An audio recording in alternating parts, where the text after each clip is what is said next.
recyklovať. Fuj, to je ale binec.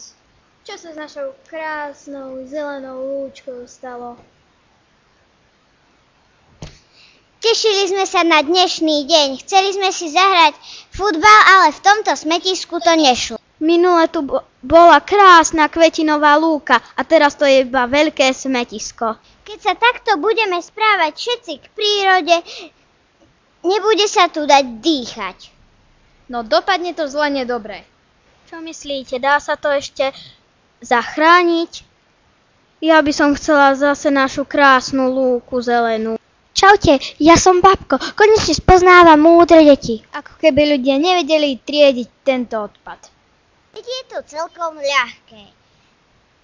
Papier do modrého, sklo do zeleného, plasty do žltého a komunálny odpad do čierneho kontajnera. Treba vám to zopakovať?